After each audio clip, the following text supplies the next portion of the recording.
안녕하세요. 수아입니다. 이번 시간은 100회가 열리면 어떻게 되는 겁니까? 이 내용은 오래전에 제가 제가자 선방에서 공부할 때 그때 만났던 어느 거사님과의 대화 내용입니다. 선방에서 있다 보면 도인들을 많이 만나게 됩니다. 일반적인 기도 도량보다는 그쪽에 가야 도인들을 만나기가 쉽습니다. 그런데 그 도량은 공부하러 온 거사님이 아닌 그냥 지나가다가 들린 사람까지도 도인들이 있더라고요. 이제 그날도 저는 사무실에 앉아서 컴퓨터를 보고 있었을 때입니다. 택배 기사 한 분이 절 마당으로 들어오셨습니다. 근데 산중에 있는 사찰은 택배 기사들이 거의 배달을 안 해주십니다. 산 밑에 어느 가게나 하나 정해놓고 그쪽으로 주문을 시키면 우리가 가서 가져오는 그런 상태였는데 이분은 묘하게도 도량까지 들어오시더라고요. 그래서 너무나 고맙잖아요. 고마워서 사무실로 들어오시라고 그래서 제가 차 한 잔을 대접을 했죠. 감사하니까. 근데 그분도 뭔가에 끌려서 들어오신 거예요. 선원이다 하니까 직접 갖고 오신 것입니다. 좀 구경하고 싶기도 하고 그러셨던가 봐요. 근데 그분의 얼굴에서 풍기는 분위기가 도의 기운이 풍기더라고요. 아주 고요하고 굉장히 맑고 순수해 보이는 그런 분이었습니다. 아니나 다를까 이제 차를 한 잔 마시면서 이제 뭐 이런저런 얘기를 하다가 도에 대한 얘기를 털어놓으시더라고요. 자신에 대한 얘기를 털어놓기 시작했습니다. 그분과의 대화 내용입니다. 그분은 국선도를 8년간 수련하셨다고 합니다. 저는 국선도 수련을 하면서 사람의 몸을 보면 아픈 곳이 보이고 또 제 손으로 그 아픈 부위를 만지면 상대가 낫기도 하는 신통을 갖게 되었습니다. 그러다 보니 수련에 미쳐갖고 급기야는 세속을 버리고 지리산으로 들어갔습니다. 수행의 끝을 보고 싶었으니까요. 요즘 TV에 나오는 자연인처럼 지리산에서 살았습니다. 오로지 수련밖에는 생각이 없었어요. 아침에 일어나면 촛불을 켜고 향 한 자루 피워 올리고 금강경 3편을 읽은 후 수련에 들어갔지요. 어떤 때는 금강경을 읽다가도 제 입에서는 누군가와의 대화가 튀어나오곤 했습니다.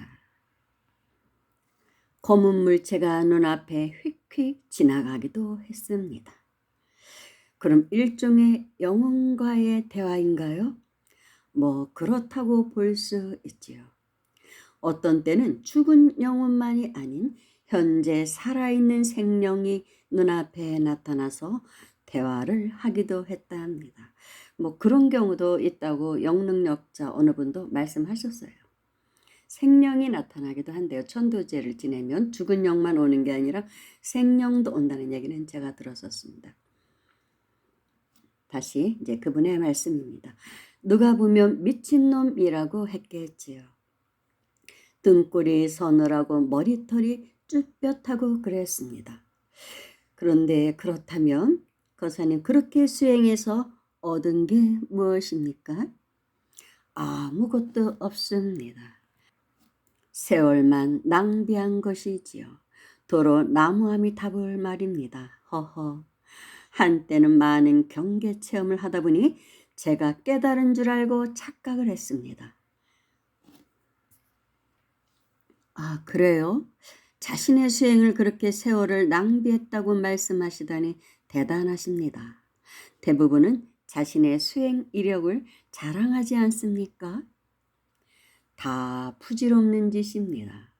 차라리 지금 평범한 생활인으로 열심히 살고 있는 게 더 좋습니다. 그렇게 말하는 거사님의 얼굴은 참으로 맑고 평온했습니다. 욕심에 찌꺼기가 많이 느껴지지 않는 그런 사람이었어요. 기수련에 대한 이런저런 질문을 한 끝에 저는 평소에 가장 궁금했던 백회가 열리는 부분에 대한 질문을 한번 해보았습니다. 거사님, 기수련을 하면 백회가 열린다고 하는데 그럼 어떻게 되는 겁니까?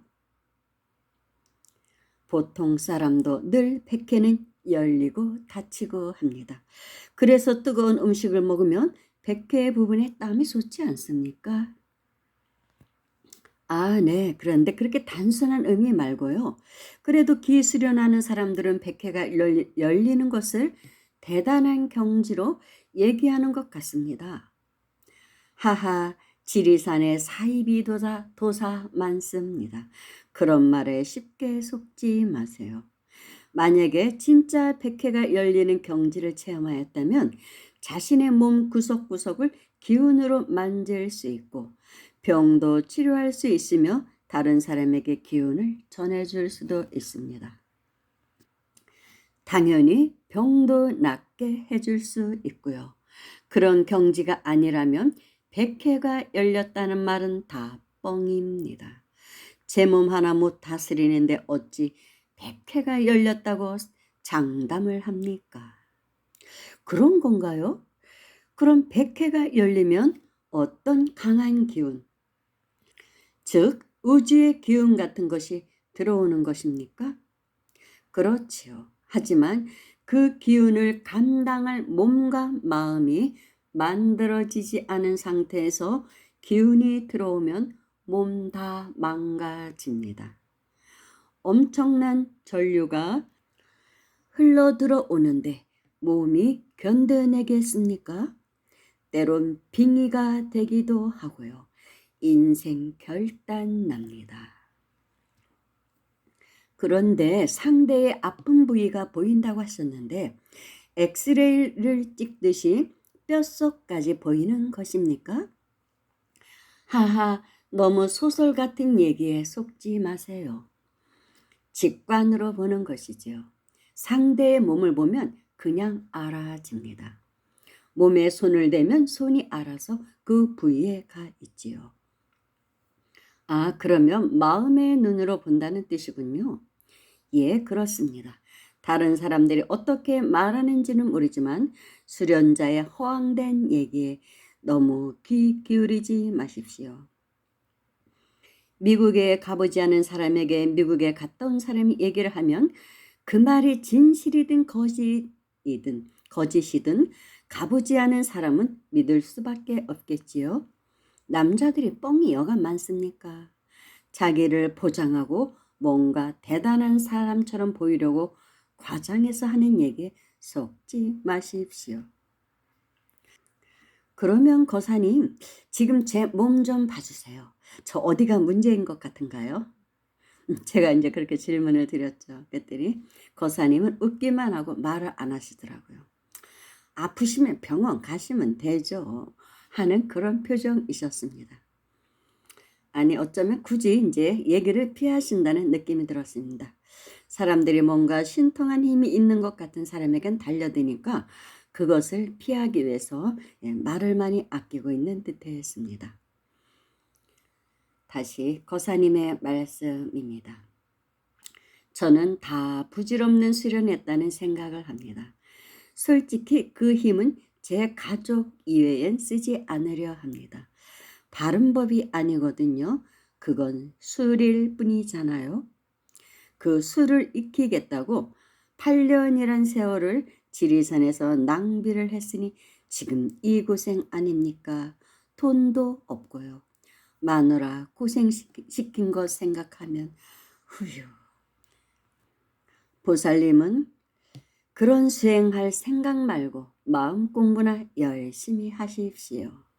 수행의 본질은 길을 돌리고 어쩌고 하는 게 아니지 않습니까? 남자들이란 원래 힘을 얻기를 좋아하니 기수련 쪽에 많이 끌리게 되는데 솔직히 그랬다 한들 인생이 뭐 달라질 거라도 있습니까? 제 몸 하나 다스리지도 못하면서요. 다 부질없지요. 하하하.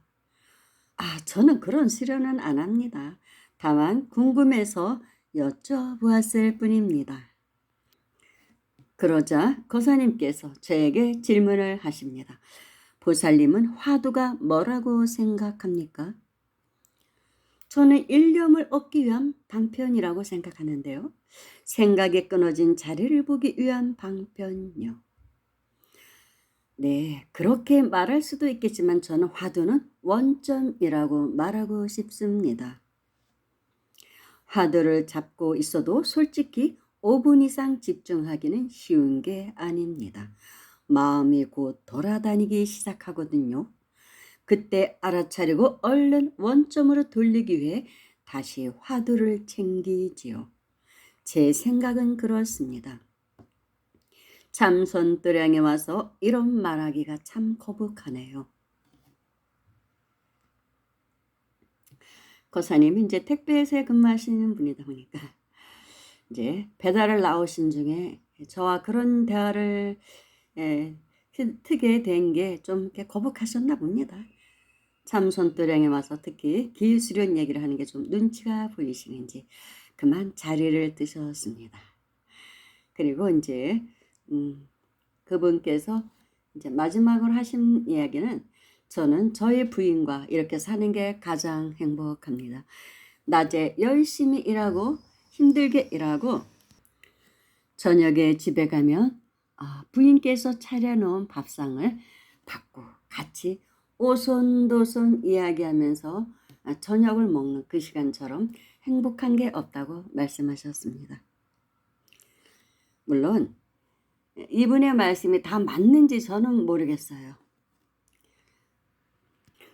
저는 기수련이란 걸 해본 적이 없습니다. 그래서 다 맞다 어쩌다라고 평가할 수는 없습니다.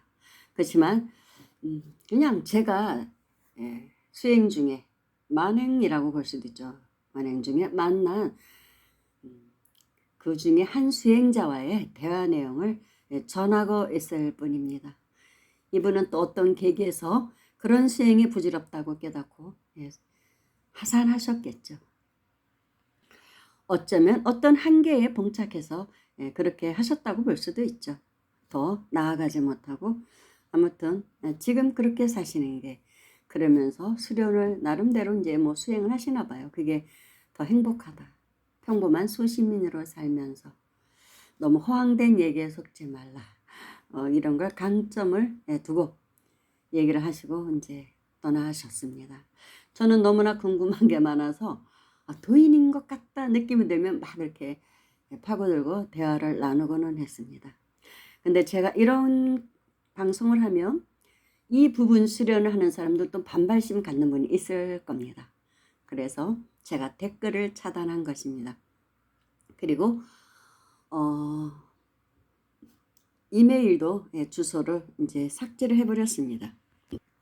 열어놓을 때는 엄청나게 그런 공격들이 들어오더라고요. 그래서 댓글을 닫고 메일만 열어놓았어도 메일 주소를 개방을 했죠. 그랬더니 좀 시끄러운 일들이 많아요. 그래서 제가 그런 말들에 끄달리다 보면 제가 방송을 할 수가 없어요. 왜냐하면 이 종교라는 거 이런 수련, 수행 이런 쪽은 영성 부분은 뭐 수학 공식처럼 답이 딱 떨어지는 게 아니거든요. 그래서 맞고 틀리다라고 정확하게 나오는 게 아니에요. 자기만이 깨달은 자기만이 또 체험한 그런 경지가 있는 것이거든요. 그래서 그러니까 호불호도 많고 저에 대해서는 호불호가 많다는 걸 저도 알고 있습니다. 그래서 저는 제가 공부한 것을 그러니까 회양하는 차원에서 방송을 하고 있기 때문에 이러다가는 내가 방송을 더 이상 진행해 갈 수가 없겠다. 이런저런 분들의 의견에 휩쓸리다 보면 그래서 제 이메일 주소를 삭제를 했습니다.